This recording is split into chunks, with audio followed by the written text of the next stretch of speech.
A post-disclosure world is going to turn our world upside down. And indeed, I think this is probably a component of why governments around the world that have forensic data that this presence exists are so reluctant to open that can of worms. Because it's literally going to change how we perceive the universe, and that genie can never be put back in the bottle. Now, I grant you that a byproduct of it changing how we perceive the universe is that we will perceive the universe more accurately. So it is probably not in our best interest to avoid having this conversation about UFOs when UFOs actually represent the reality which we all live in. So disclosure by definition, at least to me, is that forensic data is released that is compelling enough to where our world institutions recognize that they were wrong about UFOs. So once they discover that they were wrong about UFOs, and we as a society, that's who we listen to. They are the gatekeepers. That's basically why everyone has felt there's a ridicule factor.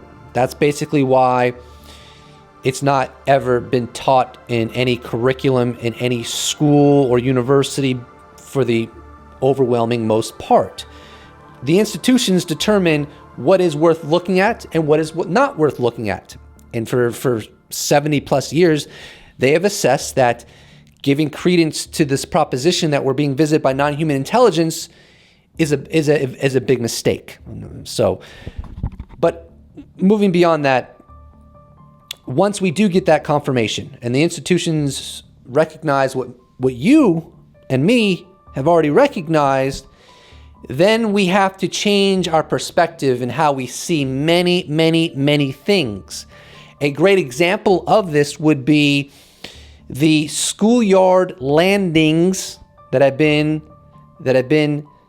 recorded within the UFO historical record, namely the one that happened in Australia in 1966, I think, where there were over 200 witnesses to it, as well as the one that happened in 1994 in Rua, Zimbabwe at the aerial school, where there was at least 60 witnesses. And the children recount that multiple flying saucers landed on the schoolyard, short, scrawny gray beings with very large black eyes got out of those craft, and even that they received telepathic messages from those beings. Now, that sounds insane and outlandish, and world institutions would tell you that you should ignore that. You should not go down that rabbit hole. You are contributing to poor thinking, and you need to have more cautiousness in what you believe, and you need to have a skeptical outlook. But then the question becomes, when does a skeptical outlook lead you further away from the truth? We should not be overwhelmingly skeptical when the evidence is overwhelmingly painting a picture that there's something to UFO reality. But of course, with confirmation, we don't need to do that anymore. We don't need to have these philosophical conversations. We will know with certainty that UFOs are real.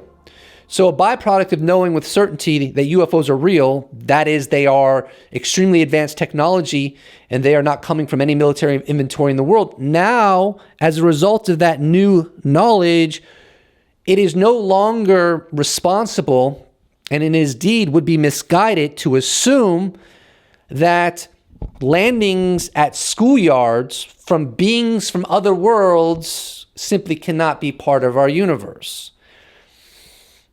Wrong. If there's UFOs, they can land wherever they want. The beings can get out of those UFOs. If the beings are capable of sending telepathic messages, they can do so at will. And that's just the beginning, isn't it? The UFO opens the door, allowing human civilization to have a greater grasp of the nature of their universe, their reality, and perhaps their own destiny. I've told a story many times about receiving telepathic message. So if non-human intelligence that potentially originates from other planets is capable of transmitting telepathic messages into human beings' minds, now we might have to branch off and start asking questions in it with a straight face. What if there are other intelligences in our universe that are not even necessarily biological, that can transmit telepathic messages into the minds of men? You know, you all know my story. I've said it so many times, that I should probably get an award for how many times I've conveyed this story. I received a telepathic message when I was 14 years old. At least that is my memory. I never saw a UFO, never saw an ET, and when it happened, I was under the impression it was the creator of the universe. Maybe it was. Maybe it was something else that's not biological, of which we don't even have a reference point to describe or understand. But the point is that the UFO is merely a door that allows us human beings and our culture and our institutions to start exploring other possibilities that prior would have been scoffed at. So at this point, I can hear the rebuttals of the debunkers watching my video right now. And by the way, thank you for watching my videos. And the way I can hear those rebuttals is because I'm harnessing my third eye. That is a joke. But this is what I anticipate they would say. They would say, okay, let me grant you that you're right, that UFOs exist, there is a cover-up, and scientists were derelict in their analysis of the available information that was in the public domain. And as a result, they did not give the level of credence they should have to the proposition that UFOs could come from a non-human source.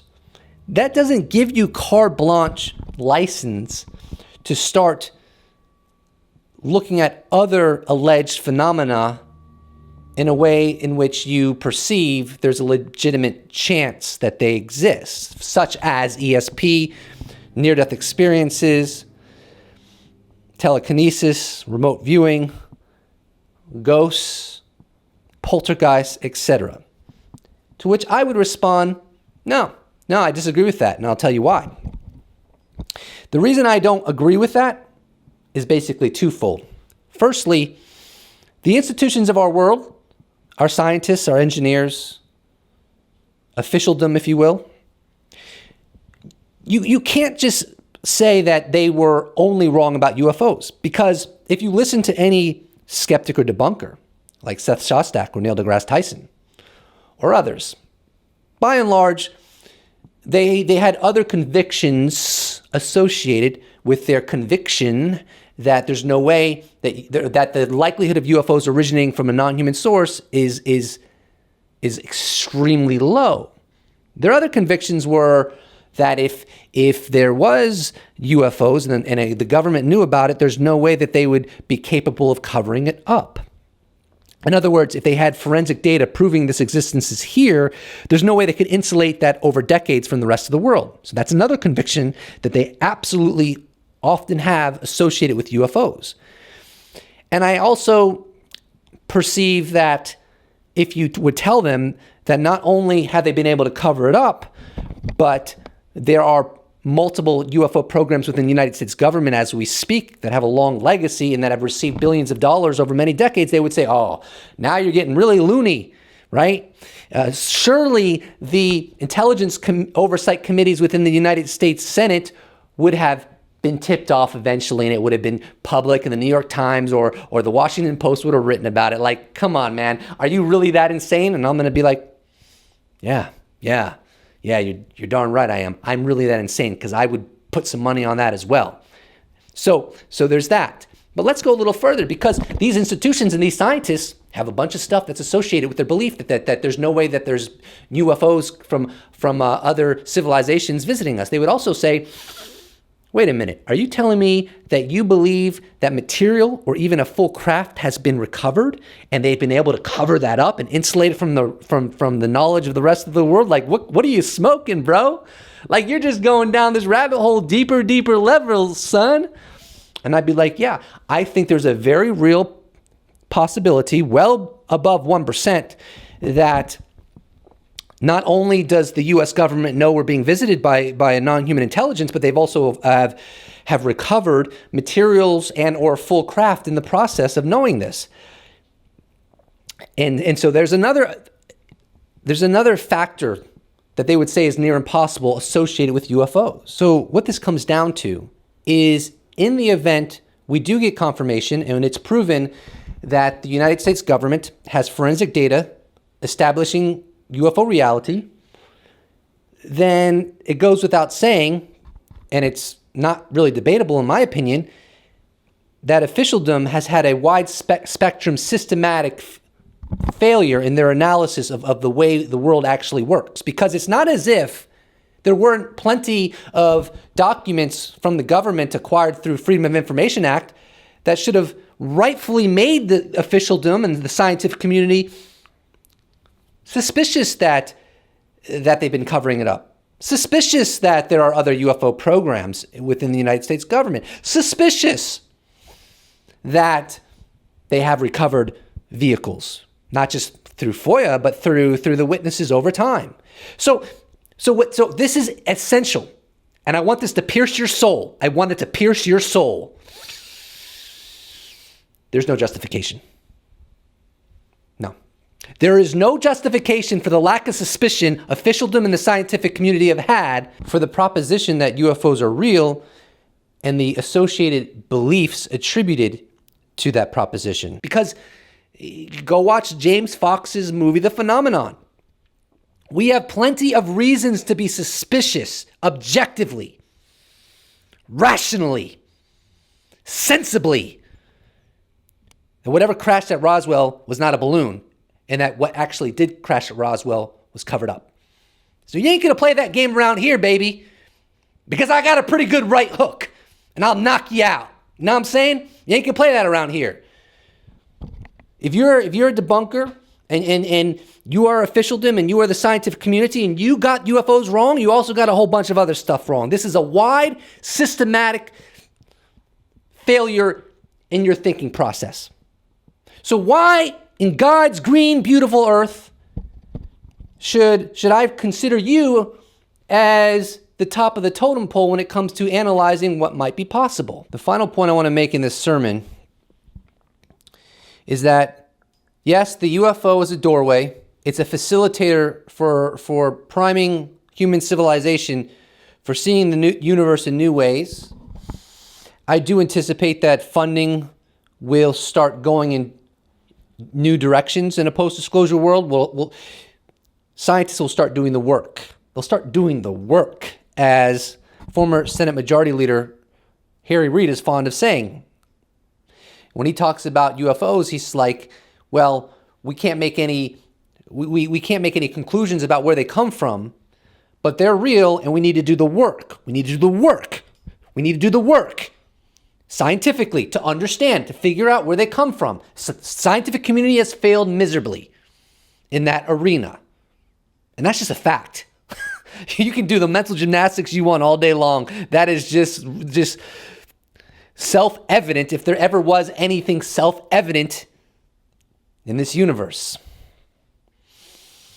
But the same is going to be true about ESP, remote viewing, telekinesis, poltergeists, everything else that may be real. Scientists are going to have to do the work. They're going to have to actually put money and effort into learning whether it is real or not. Because you simply can't use as a model anymore the logic that, those stuff, that doesn't exist, because if it existed, the institutions would know. Well, we all know how that went when it came to the UFO subject, don't we? Now, you got to do the work, son. Like, you really got to step up and do the work. And I'm not even playing. The last thing I want to say in this tirade, is that the word? Even I know I'm a little bit crazy. The last thing I want to say is recognition of the reality of anomalies within our universe does not mean I'm promoting or encouraging that you believe every story from every person. Not at all. People lie. People are fantasists. Some people just are bad observers. James Fox has said multiple times that most UFO sightings are prosaic. They're meteors. They're Venus. They're aircraft. They're satellites. They're weather phenomena of various sorts. but there's a stubborn 10 to 15%, and I don't know if it's that high, but that's what he says. There's a stubborn 10 to 15% that are truly unidentified, right? So true mysteries. And I think that is going to apply with all the other phenomena, assuming that other phenomena exists, which I'm not assuming. What I am saying is we can't say that we can't be so certain that it doesn't in a post-disclosure world for reasons I've already gone over a million times, and I hope you internalize them to the depth of your soul. I want to like spit on the side right now. Can I do that? No, I can't. Carpet, but I want to. So we still need our BS meter, and a post-disclosure world doesn't mean we believe anyone who comes up to us and says, hey man, I just saw Bigfoot. Because you come up to me and you say, I just saw Bigfoot, I'm not going to believe you. I'm not going to believe you, most likely. But if there's enough stories over a long period of time, I may start getting suspicious that maybe some of those stories are correct. So that's the kind of vibe that I think should emerge and will emerge in a post-disclosure world, where we're headed, our destiny as a species. And I look forward to greeting you in that world, shaking your hand in that world, and celebrating more objective thinking in that world. I'll see you in the next episode. Special thanks to all my patrons and YouTube members. If you'd like to support the channel in this way, there's a link for it below. And thank you for everyone watching this video, and I look forward to seeing you in the next episode.